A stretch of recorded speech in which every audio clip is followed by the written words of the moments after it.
Assalamu alaikum warahmatullah. Today we are going to learn about genders in Arabic. التذكير والتأنيث, masculine and feminine. Al-Muzakkar is masculine, derived from the word التذكير, and Al-Mu'annath is derived from التأنيث. التذكير literally means to make something masculine, and التأنيث means to make something mu'annath. These are the words al-muzakkar, al-muannas that you are familiar with, since in Urdu as well we say muzakkar, muannas for masculine and feminine. But we are going to learn about genders, and genders in Arabic or in general in any language are not confined to something, for example, like man, woman, boy, girl, lion, lioness. Although that is an essential part of it, but it is more than that. It's a broader term. Gender is a broader term vis-a-vis language. There are two categories of languages. Almost 1/4 of world's languages are gendered languages, are called gendered languages. What does that mean? I'll explain in a while. So every language is not a gendered language. Only about 25% of languages are gendered languages, like Arabic. Some other languages like French, Spanish, German, or Russian, these are also gendered languages. Unlike, for example, English. English is not considered a gendered language. Does it mean that we don't have these categories like masculine and feminine in English? No, we do have masculine and feminine, but the point is to make you understand that genders, in grammatical genders in language, are not just related to these two categories in the natural biological sense. It's more than that. Let's move on and try to see what actually this gender is in a language, in any language. So genders are basically classes of nouns.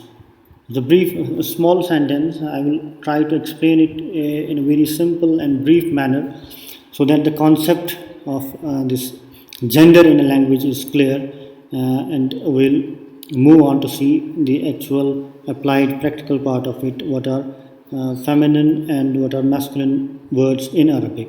But before that, it's necessary to have a clear idea of what it means for a particular word to be masculine or feminine.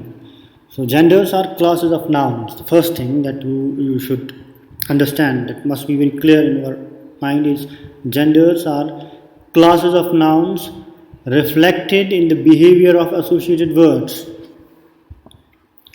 When a word like associated words, these words could be a verb, an adjective, or some other classes of words. When they are associated with a particular gender, say for example a feminine noun or a masculine noun, because of their association, there are certain changes in the way they are pronounced, the way they are written.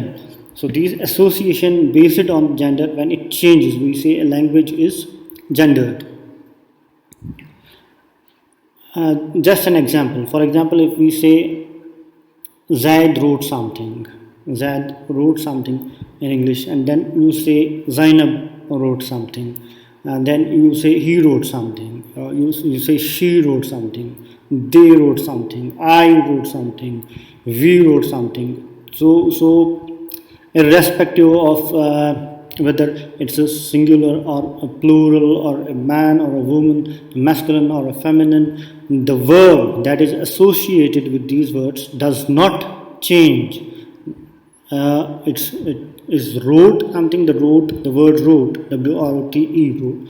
It remains as it is. It does not change because of its association with a different gender. Whereas in a gendered language, these words do change. An intelligent person is intelligent, whether a woman or a man, an intelligent man, an intelligent woman. And because of this word intelligent association with a man or a woman, the word itself does not change its shape or form in any manner. Whereas in gendered languages, these words do change. So I hope that this makes it a little clear what it means for a noun to be masculine or feminine in Arabic. So let's move forward and see this. Gender is not just about the real, natural, biological gender, but it's a grammatical category of words. In Arabic, everything, whether animate or inanimate, living or non-living, is assigned a particular gender, a masculine gender or a feminine gender. Pen, for example, you must know before using that word in Arabic whether that belongs to this or that category. A table has a gender, sun has a gender, moon has a gender.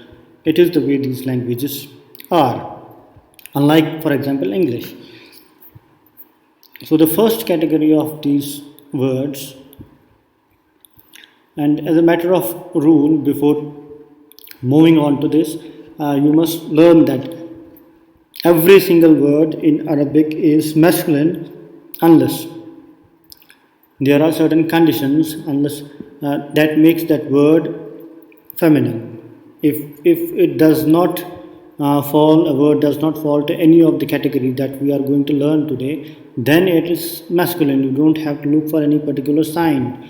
For a feminine, we will be looking for certain conditions, certain signs to know that a particular word is feminine.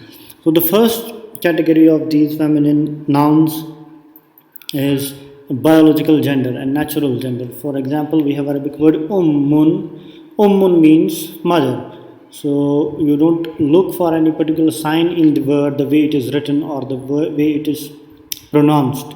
The meaning itself says that ummun is muannas, mother is feminine. You won't read a word ummun knowing that ummun means mother and then ask whether it is masculine or feminine. That doesn't make any sense. Ukhtun, sister, bintun, imratun, arusun, bride, lavwatun, lioness, dajajatun, hamil, hamilun, murdiun. The meaning of the words itself says that these belong to the category of al-mu'annas, and this first type of these mu'annas words in Arabic are called al-mu'annath al-haqiqi. These are called al-mu'annath al-haqiqi, the real feminine. The next most common category of these mu'annath feminine words in Arabic is a word that ends with a round ta. Like for example in zulmatun. Zulmatun is darkness, qudra, power, qudratun, ni'matun, blessing, wahshatun, dreadfulness. So you see these words end with this round ta, zulmatun, qudratun, ni'matun, wahshatun. So these are all these words that end with this round ta or feminine in Arabic. Here are a few more examples to make it clear that how the association of a particular word is determined by its association with a certain gender. Jamilun means beautiful, but when you say Jamilun, it's for masculine. And if you want to say beautiful for a feminine, for a female, for a woman, you say Jamilatun. You have to suffix that round ta, Jamilatun. Talibun is a student, but a male student.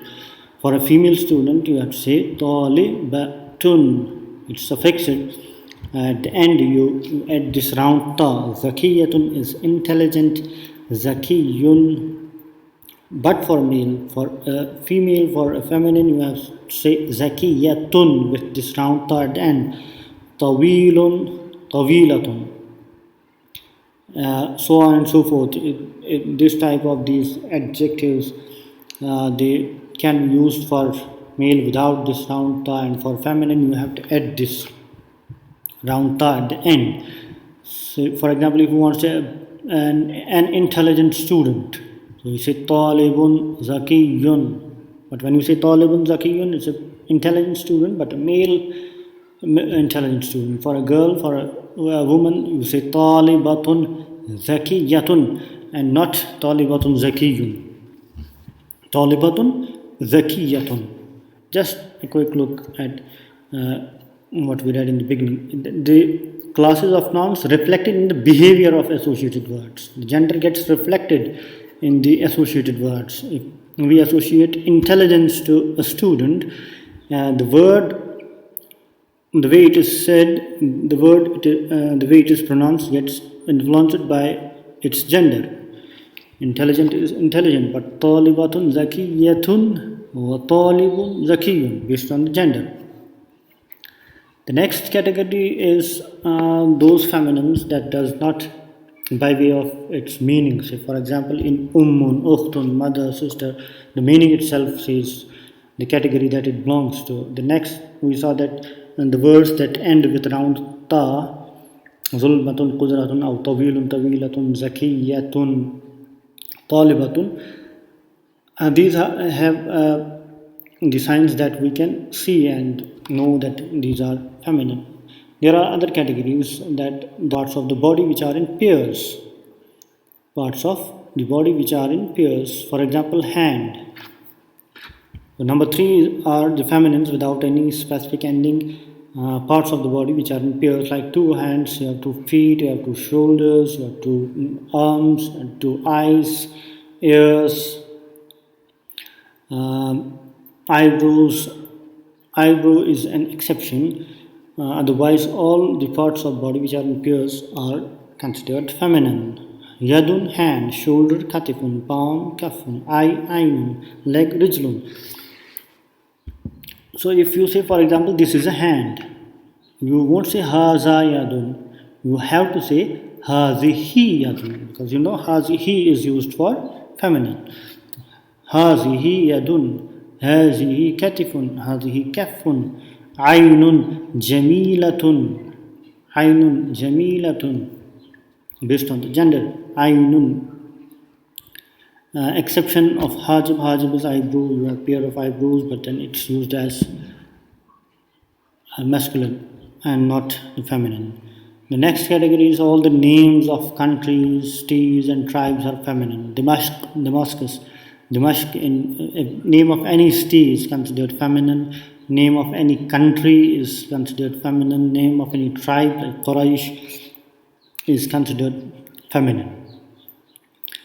And the last category is that certain group of words that does not belong to any of the kinds that we just discussed, but still they are considered ainun. These are called al-mu'annath as-simai, based on the usage of the native speakers of the language. Since they have used these words without any condition that we have studied, still they consider these words mu'annas, feminine.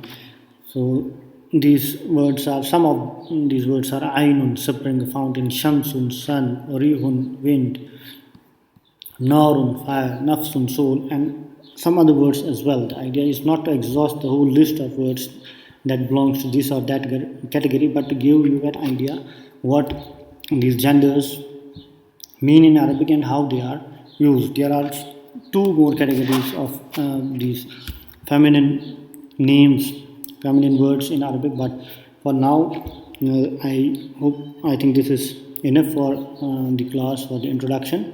Let's have a quick look from the beginning. The first category of words, that is muannas in Arabic, or the biological natural gender that has an opposite male counterpart. This is another way of saying it. Words that have biological gender, natural gender, and that have male counterpart. Ummun, abun, ukhtun, akhun, bintun, ibnun, waladun, imratun, imrun. The first category, then you have the words that end with round ta, then you have feminines without any specific ending, but there are certain rules, like parts of body which are in pairs, names of countries, cities, tribes are all feminine. And the last category, group of words based on the usage of native speakers, we consider these as feminine. Some of these words are ainun, shamsun, rihun, نار نفس. And as I said, there are two more categories that are considered feminine, but for now, this is, I think, enough for this class. Thank you very much. Shukran.